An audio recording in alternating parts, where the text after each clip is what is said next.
to A Day in the Life, presented by Choose Your Struggle and featuring tonight our incredible storyteller, Spark Tabor.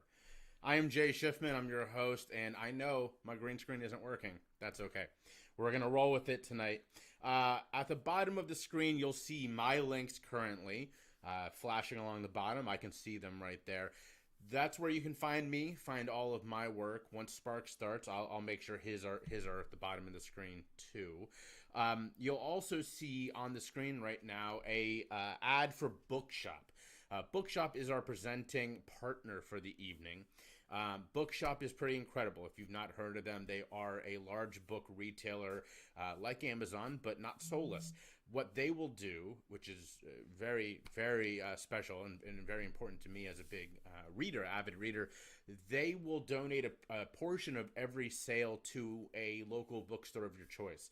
So I have it set on my favorite bookstore here in Philadelphia. You can pick your own. You can change it up. You know, this bookstore gets this order, that one gets the next order, whatever you want to do. And that's why I work with them, because I just think it's a great idea. It's a good way to support your local bookstore, find all the books you want anyways.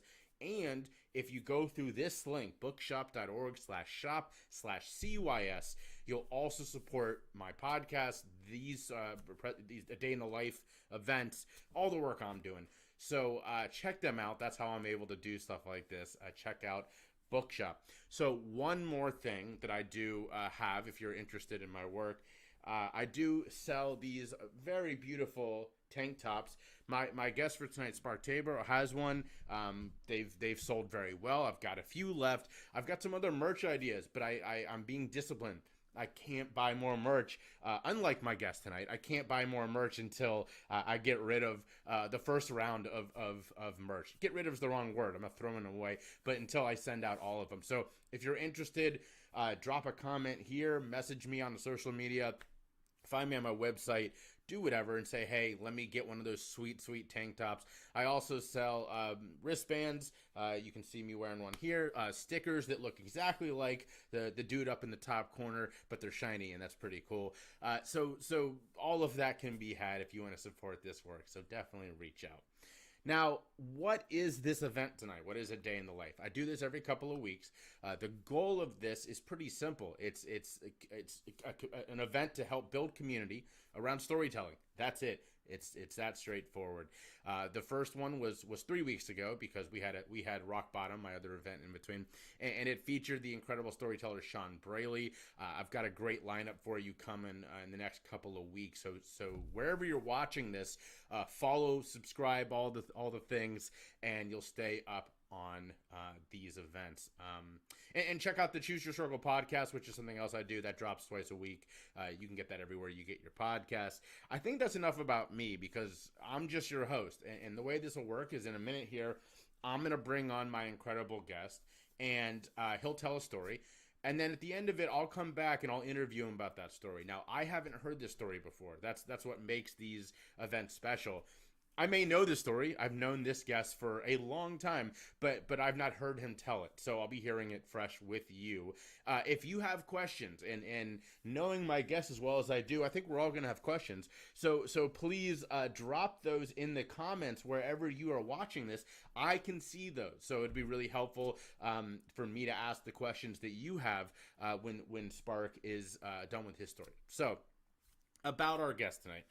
Spark Tabor is a guy that I've known since I was 13 when we met. He was 12, I think, maybe 10. He's always been very advanced for his age. So he's a couple years younger than me. He has been my best friend almost since day one. You know, he's one of those guys that I had this moment of, and I'm not going to tell this story, but he knows it, when we kind of realized we were closer than family. That is a story for another day, for sure. But he's a guy that I literally talk to every single day, and one of my favorite people in this world. So when I said to him, hey, I would love for you to join me for this, before I finished that sentence, he was just like, great, when am I doing it? So really fantastic person, really, really funny guy. And for all of you who are fans of his comedy, I remember the days where seriously it was me, his then girlfriend, and the club owner in the club. That's how far back I go in watching Spark Tabor comedy. So he'll come on now, and the first question, Spiz, that I'm going to bring you on that I have for you is, I know that you don't like tooting your own horn, but be honest with us. How many funniest person contests have you won now? 4.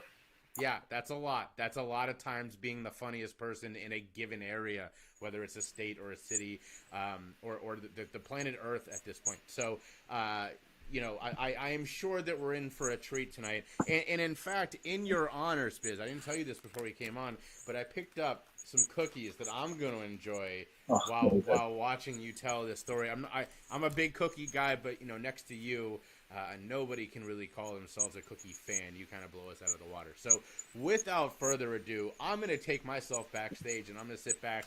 I'm going to eat these cookies, and I'm going to enjoy a story from Spark Tabor. Yeah, I do love cookies. I've got the cavities to prove it. I could show you on camera right now, but I don't think that's what we're here for, and you guys haven't given me any money. Thank you, Jay, for having me. I am happy to be here, and I love Jay very much, and you guys should buy all of his merch, and then also his freedom. We're going to talk about the N-word. I know, right? Like, oh no, that's a twist. It's going to be fine. It's going to be fine. We're going to talk about the first time that I was ever called the N-word, at least to my face. Who knows what people whisper as you walk away. And it happened very young. I do want to preface this now. I do want to preface this with, again, saying that when I tell this story, often people get very bummed out. Everything's fine. I'm still here. I'm not angry at any white men in particular. Me and Jay made it. There's evidence right there. See, I have one friend. Here was it goes. So I was 6 years old, 5 or 6. I don't remember. It was kindergarten or first grade. It's hard for me to pinpoint it at that exact moment. And we were playing soccer. Now, I should say, I'm going to tell you guys right now, I'm a bit competitive. So like whatever you have in your mind right now, you're going to need to triple it, right? Like, no, like, yeah, Spark Sports, right? No, just in general, you want to play a board game. You want to do some trivia. You want to play charades. I'm going to be angry if I lose. And that started young. I don't know where it came from. My mom doesn't care at all about any of that. She couldn't care less. But it just laid deep within me, waiting to scratch its way out. So anyway, me and this kid are playing soccer, like little one-on-one. We're like playing some sort of game, and I'm doing better than he is. I also don't like sore losers, right? Like, I know Spark is so competitive. I'm not a sore loser. I just shut down, right? But anyway, we'll get. That's not the point of this. So things aren't going well for this kid, whatever game we were playing or whatever. And so he starts kind of like making fun of me. I don't know what he was saying, like as a little kid, like you're a butt face or whatever. And I decide that to get back at him, I'm just going to ratchet it up. Whatever we're doing, I'm that much better than him that I can do it. And I end up kind of playing keep away with the ball. And then he tries to take his ball and go home after a little argument that we had. And me not being the most emotionally intelligent at that young age, I could have said, "Hey, the way that you're talking to me is bumming me out," right? Like the way that you're expressing. I understand that you're frustrated right now, but this isn't the way that we express ourselves, young man. But instead, I got angry and I kicked his ball over the fence. And I said, essentially, I sang proverbially and literally, if you want to take your ball, go get it. It was at that moment that he said, like, "Why did you do that? You dumb blah," right? Now I didn't know what that word meant because again, 5 or 6, cinco or seis, right? There's a lot of words I haven't learned yet. That's one of them. but I did understand intent. I did understand the way that people say things makes a difference. So I knew that whatever he said, it was an insult. And I knew the person that when I didn't know what a word meant was my mom, right? So he says it, he's upset, he's yelling at me to go get his ball. And I'm like, no, something feels a bit off, right? Like, I've been called a booger eater before or whatever. Like I've had people tell me that my Converses don't look too cool, right? Like I've had the insults, but this feels off. Like something's in the wind. You know what I'm saying? Like, like when someone's near you, but you can't see them because you can just sense that something's askew. So I go to my mom. Kid's so upset, he's crying. I should mention this, by the way. He wasn't crying before. I don't know if he also felt internally that like he had overstepped a boundary, but he started to cry. So I go to my mom. The kid's yelling at me like from a distance. Mom's like, "What's going on?" I tell her what he said. She doesn't go to the kid because obviously he didn't come up with this himself, right? Like he's not sitting there at home looking up words, right? Like, I'm gonna say this, right? Like there's obviously influences from around him, his parents or his grandparents or both, that have taught him not only this is the word to use, but those are the people to say it to. I go to my mom and I say, this is what he said. She walks calmly over to the father who's consoling his son, and she goes, your son, like, she goes, like, can I talk to you over here, like away from the kid? And I was like, just whatever you have to say it. She asked if he knew. Well, no. First, she tells him what the kid said. And the dad takes a pause and then looks my mom dead in the eye, straight face, and goes, well, what did your son do? Now, my mom isn't ready for this, right? Like she was prepared for the uppercut, but then as she blocked that, there was a light jab, right, to the chest. Not enough to knock you down, just enough to wake you up. Like, okay, we're fighting now. She takes a beat. She asks him what he said. Like she gives him a chance to say, hey, the response that you just gave was poor, right? You know what I'm saying? Like the teacher called on you in the class. They said, what's 3 + 3? You said 22. And the teacher isn't going to tell you it's not 22. She's going to give you a second chance. Like, what did you say the answer was? And then internally, hey, it's not 22. Now, I obviously don't know what I'm talking about, but I know that that's the wrong number. The dad doesn't skip a beat. He repeats himself, also very calm. What did your son do? Here's something I didn't know at the time, but I could feel it. When two adults are angry and neither of them are yelling, this is trouble, right? like something's about to go down. When neither people are yelling and they're clearly upset, you need to move away from this situation if you're not ready to jump in and be in the situation. So my mom asked me what happened. As I begin to tell the story, the kid starts screaming, he kicked my ball over, the thing. And it's like, well, there's a bit more to it, right? Like, again, I'm 5, so I don't know exactly how to say that, but I was like, well, he was actually kind of rude before because he had mentioned my shoes or whatever. And my mom goes, did you kick the ball over? And I said, yeah, I did, for sure. No, not. And she looks back at him and goes, so my son did kick the ball.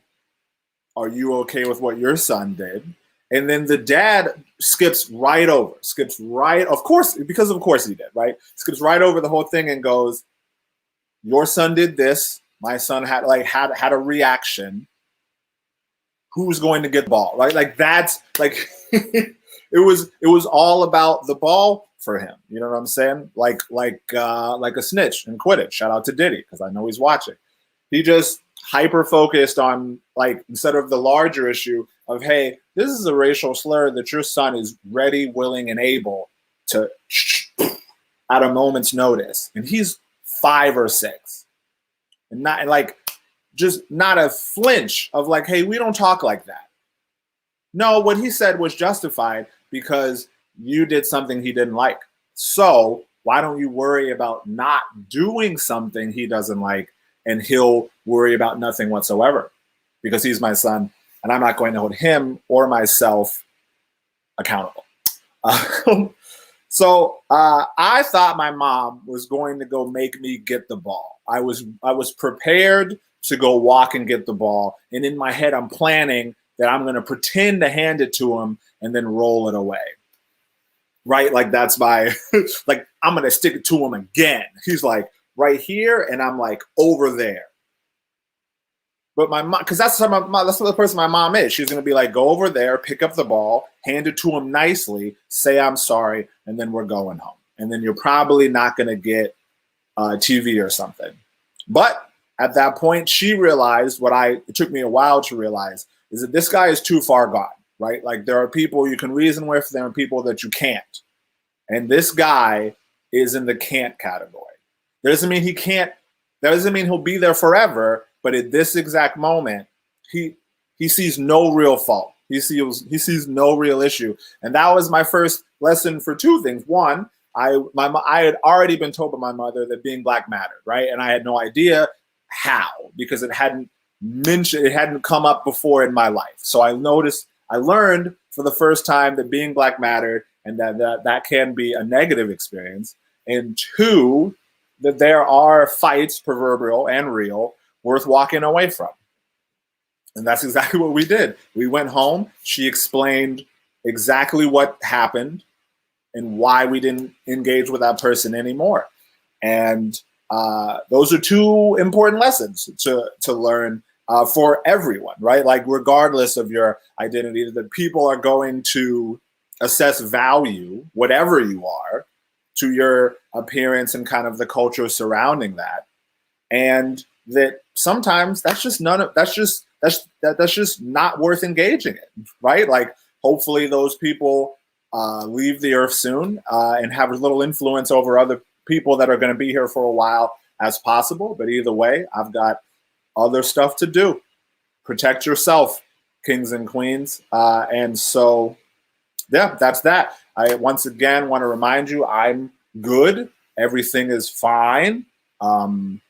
And actually, me and that little boy, he's an adult now, of course, are getting married. So look at that, right? Like it's a whole, like, it's going to be weird when his dad's there. Like, oh boy, it's me. I kicked the ball over his fence and now I handle him. You know what I'm saying? Oh, what a change of pace. No, I have no idea what that person is doing with his life, but hopefully he's a better version of an adult man than his dad. So with that, I will end my time. Thank you. Take care of yourself and others. Absolutely. I am Spark Springer or Jerry Sparker. Is that better? Yeah. Anyway, that's going to be the end of my story. As always, hugs, hearts, smooches, and goodbye. Oh, man.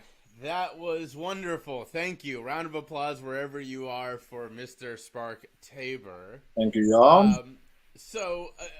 I have to say, first off, I literally laughed out loud when you said the words, what did your son do in response to, like, I choked on the cookie I was eating and was like, holy shit, that's so funny because we're so far removed from this situation, and I'm so not surprised. Like, that's why this is funny.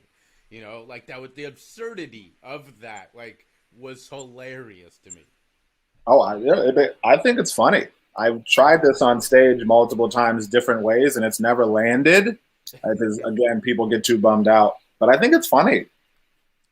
So your story made me think of two things. Number one, we all have those memories, and this is what this is for, of learning a word that we don't understand and using it.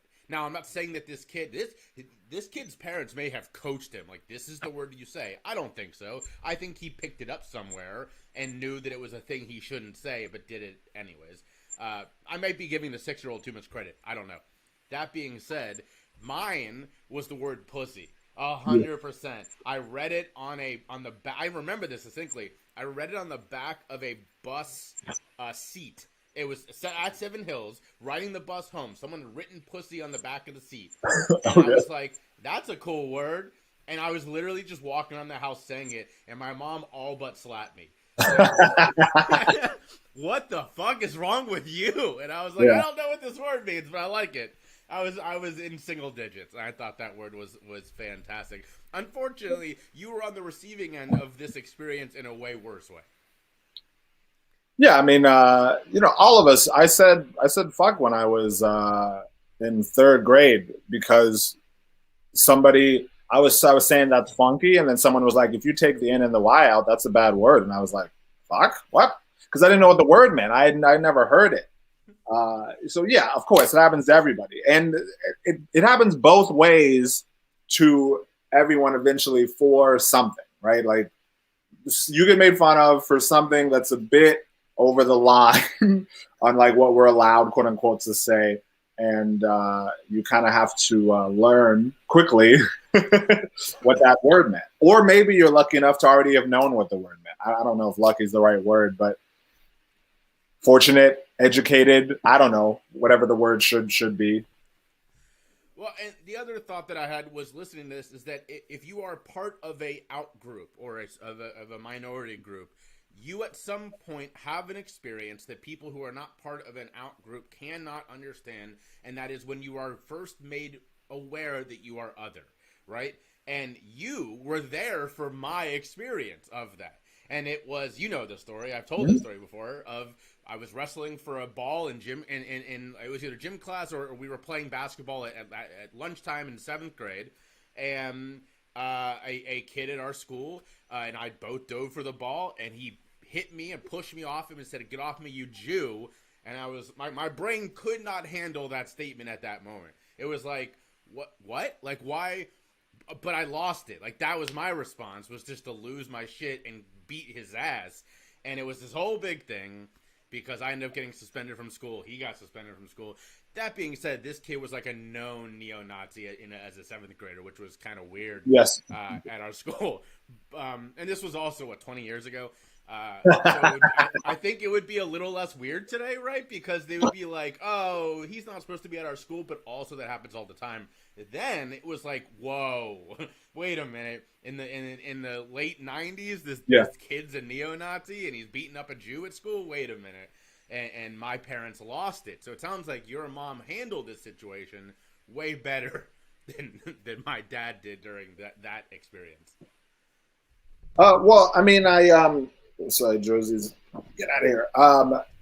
It's hard for me to imagine as a parent how I'd handle that. Like I understand now if someone were to say that to me, like I wouldn't be like, you know what I'm saying? Like it depends a lot on like context, because I have not very recently, but recently when people have used that word around me, it's them trying to be affectionate. Like it's not a like hate thing.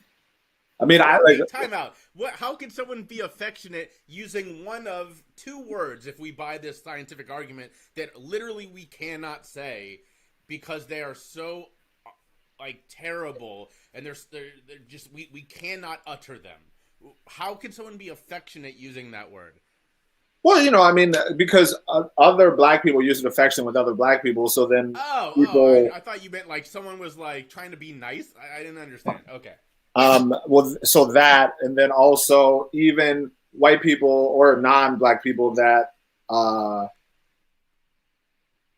see it's a term of endearment between us will think that, oh, well, I can also use it as a term of endearment. That's the majority of the time that's been used around me the last 5 years have been or outside of black people, have been non-black people wanting to like ingratiate, like, hello, what's up, you know what I'm saying? Like, or that's whatever, like, not in a negative way, and a very much like, I appreciate you, like, you matter, blah, blah, blah.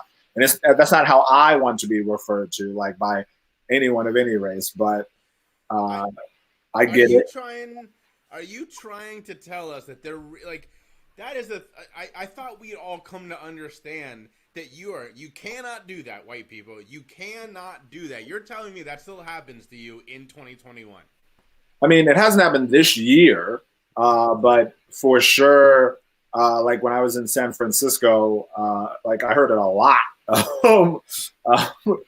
from Asian and Hispanic people.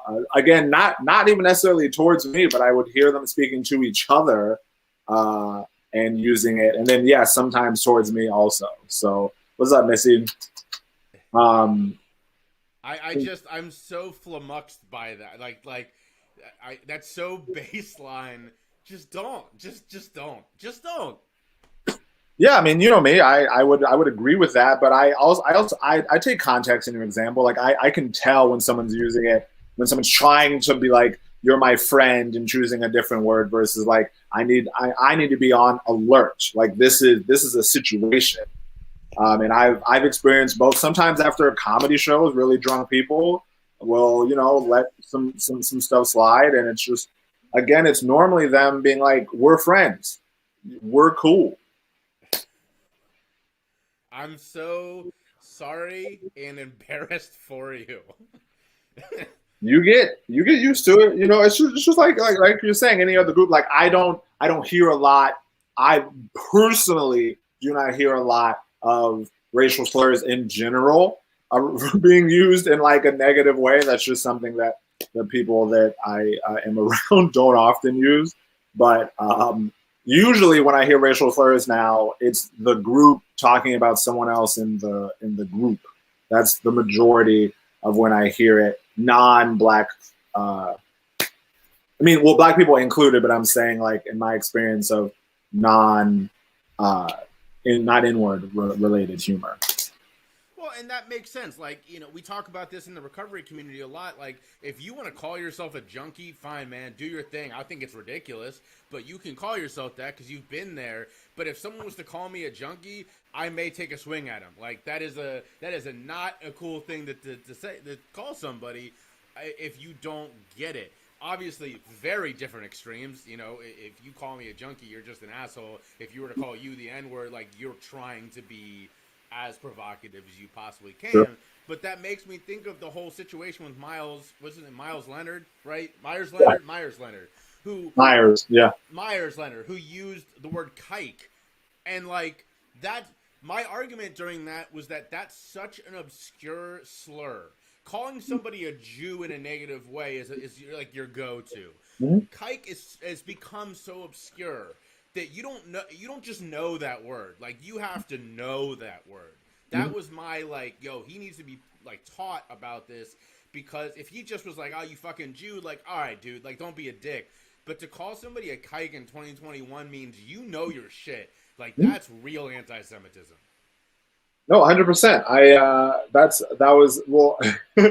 So when that happened, I tried to, anyway, we don't need to get into it, but the point is, like, so I do not use the N-word. I don't like, and like, we don't need to get into this is the whole thing, whatever, but I don't, right? And so when I listen to rap lyrics, like, I have a thing in my brain that, like, of course I hear it, but when I sing along, like, I don't, because it's not a word I use. And so when I hear it, it kind of rings a little. So I say all that to say that, like, in the years that I've been to rap concerts and what I've never slipped up. And that's because it's not a word I use. So when people say that, oh, it just slipped, well, that's because you use it, right? Yeah, because it was ready. You already had it ready. Yes. I've never slipped and said that K word. I've never. Yeah. It's never come out of my mouth because it's not in there. So but you know what? I've accidentally called a woman a bitch for sure. I absolutely have, because that word is in my mouth. It's a word that I use. So I've never slipped and used a word that isn't regularly in my lexicon. Ever. Great analogy. I get that.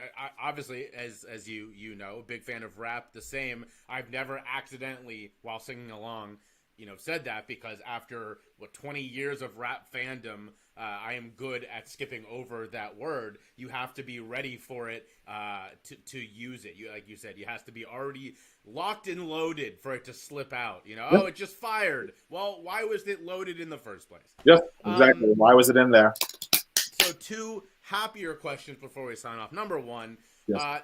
Tell people watching or listening, because this will be replayed on the podcast in a couple of weeks. Talk about shows coming up where people can listen and enjoy your laughter. Yeah, I am at Spark Tabor on all social media except for Twitch. So if you just put Spark, you know how to spell that, Tabor, you'll find me. On the scroller below, there's the Twitch is we used to do a weekly show on Monday at 7:30. This Monday, the 17th, will be our last one. But if you want to watch me play video games while hearing me talk about whatever you want to talk about, that's that. And then The Anchor is my podcast. That's Cookies for Breakfast. I do it solo most of the time, but I do have guests, and we cover sex, dating, current events, and pop culture. So if you're interested in hearing my and other people's opinions on those topics, the Twitch and the Cookies for Breakfast and the Patreon is just bonus material from that. It's the stuff that I don't release to the public. As little as $2, you can join the Gobble Gang. Any chance that we're gonna see you touring a little bit this summer, or are you still waiting until maybe the fall or next winter before that happens?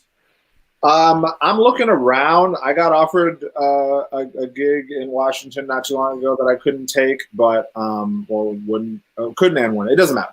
I'm going to be in Indy tomorrow. Like, I'm starting to rev back up. I've been fully vaccinated since February, since early March. So I'm just ready. But I'm trying to pick and choose my moments, but yeah, once things seem to calm down a little bit more, like, I will be fully out there. And I had a list of 2021 goals that I had set out for, that obviously most of them got interrupted. And that includes performing in a lot of new states. I saw Missy's comment, Washington. Yes, that is the state that I was invited to perform in. Spokane was the location, which is, anyway. Yes, is the answer to that question. But if you're following me on Instagram especially, I post my dates there. I haven't been doing that, but I will again. Yeah, I'm seeing the same thing you are. I went from literally not hearing a peep from people for 16, 17 months, whatever it was, to now I have 5 things on the calendar in the next 6 weeks. So it just, the floodgates are starting to open. And it is really, I think it's intelligent to be more picky and not take everything, because that is a super easy way to get oversaturated real quick. I agree. And yeah, I mean, the nice thing about speaking engagements is, you can do a lot of those from anywhere, and it translates pretty well in comparison to more performative art forms. But yeah, I mean, we're out there. I'm going to go see a movie on Friday. Like, I'm starting to, get back into this. And I'm excited for you for that. I'm excited for me. And we're going to, wherever we go a little bit later in the year, I'm obviously going to be looking for comedy there as well. It's going to be a good time.